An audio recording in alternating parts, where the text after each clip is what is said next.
It's been a while since I last looked at something from the 4th games catalogue, so I thought I'd remedy that situation with a video about the Neilson Box Tanks, unique 040 saddle tanks whose design dates back to the early 1850s, and were once used on light industrial and mineral railways all throughout the UK.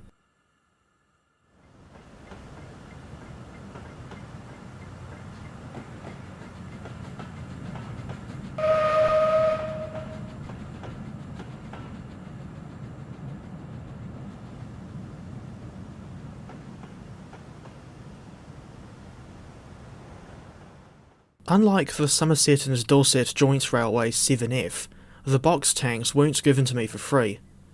Instead, I paid for them with my own money in July 2025, but that was before the launch of the 4th Games Ko-fi store, when the box tanks were still available on a different website. Currently, 1 freeware route, 2 payware locomotives, and 1 payware rolling stock pack are available on Mr. Forth's new shop. I forget when the box tanks were first released, but I know that they're currently available for £12.50 at full price. Feel free to play a drinking game by taking a preferably non-alcoholic drink every time I say box tank throughout the rest of this video.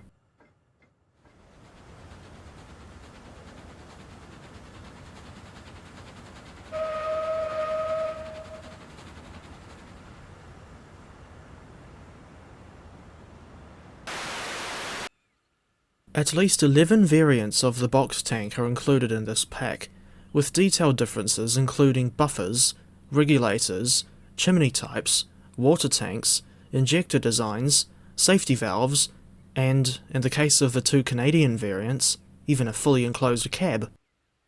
Incidentally, this purple variant reminds me of the DNRG Class 48 in Railroads Online.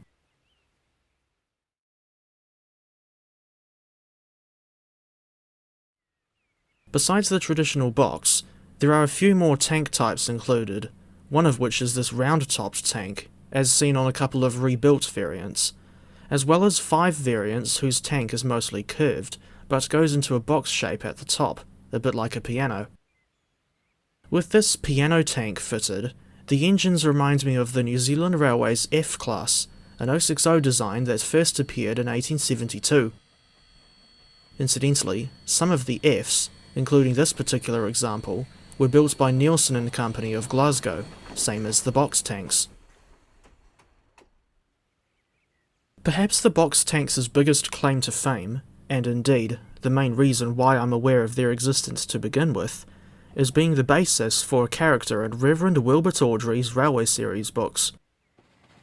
The character's name is Neil, and his only appearance was in book number 20, Very Old Engines, in which Skarloey tells the story of when he first arrived on Sodor in 1865, the year after his real-life counterpart was built. After being unloaded from the ship at Kirk Ronan, Neil brought Skarloey to Crovan's Gate aboard one of his wagons, and the rest is history. Speaking of wagons, there is a good selection of rolling stock included with the Neilson Box Tanks.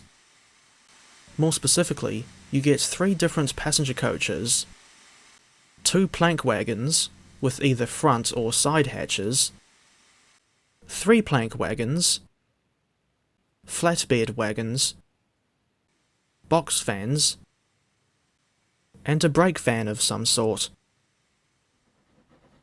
As far as I know, none of this rolling stock is based on any specific designs, but it still has a convincing 1850s-esque aesthetic.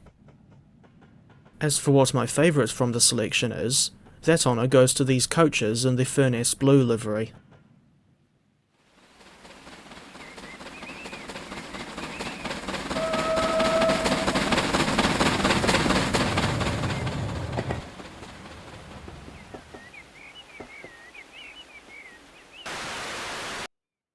When you go to place a box tank down in the scenario editor, it's worth mentioning that they're not in the 4th Games folder, unlike the 7F and Y6.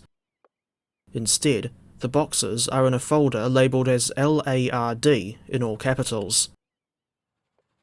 At present, there is at least one period-appropriate route on which you can run the box tanks. This is the Salisbury Mineral Tramway, a fictional route running from a small harbour at the northern end to coal and lead mines further south, passing some small villages and their stations along the way. Total route length is 16.57 miles, and incidentally, the box tank add-on includes 3 engines and a special livery for the Salisbury route.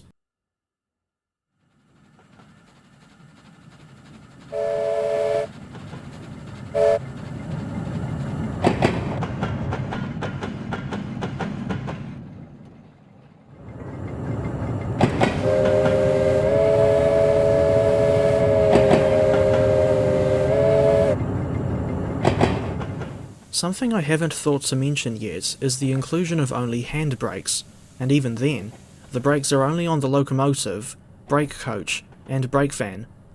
After all, this lot comes from the days before vacuum brakes and air brakes were invented.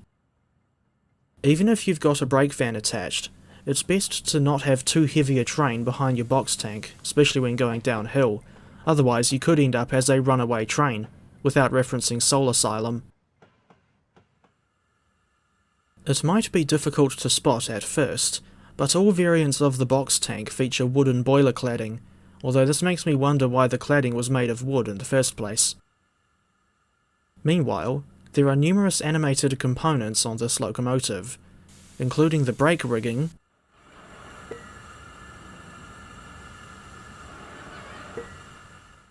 reverser rod,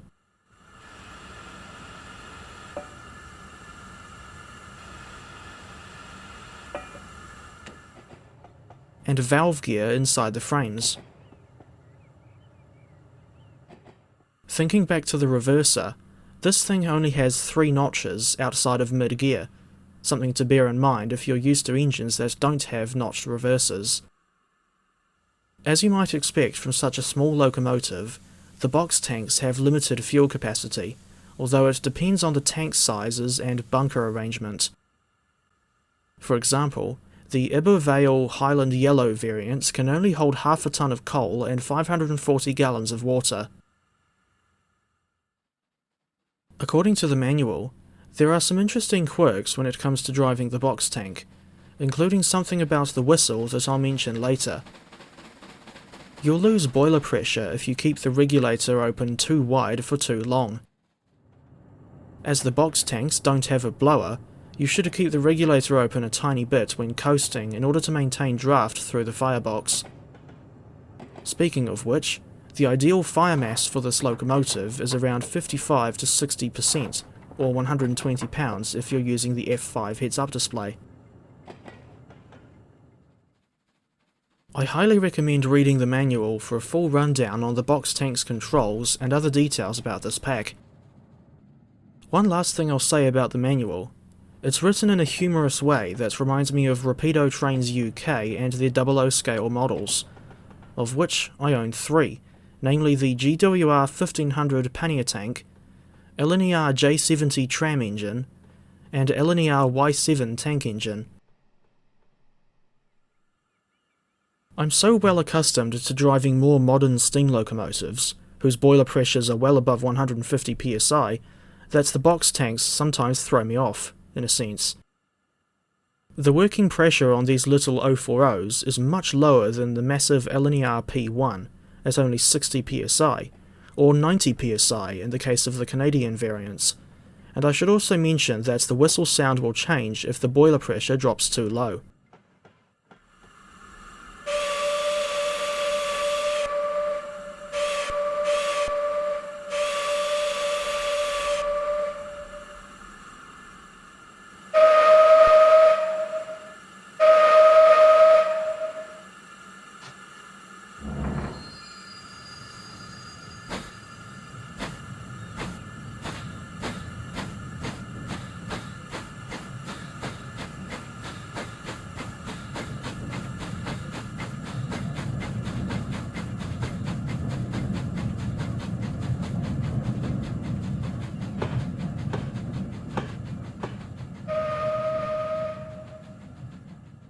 As for any other comments before moving on to the conclusion, I managed to get this engine up to 28 miles per hour, which is faster than I was expecting, and despite knowing how far this design dates back, I was still surprised to find that she doesn't have a blower or dampers.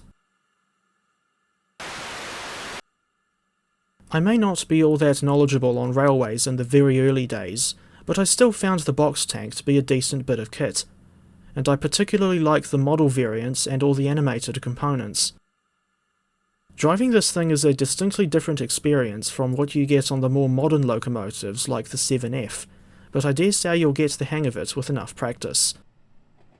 If I had the patience to learn how to make reskins, I would try for a Sodor and mainland livery to represent Neil, Clive and Matthew. As for where I'd rate the 4th Skame's Neilson Box Tank in its current state, I think it deserves an oddly specific 7.994 out of 10.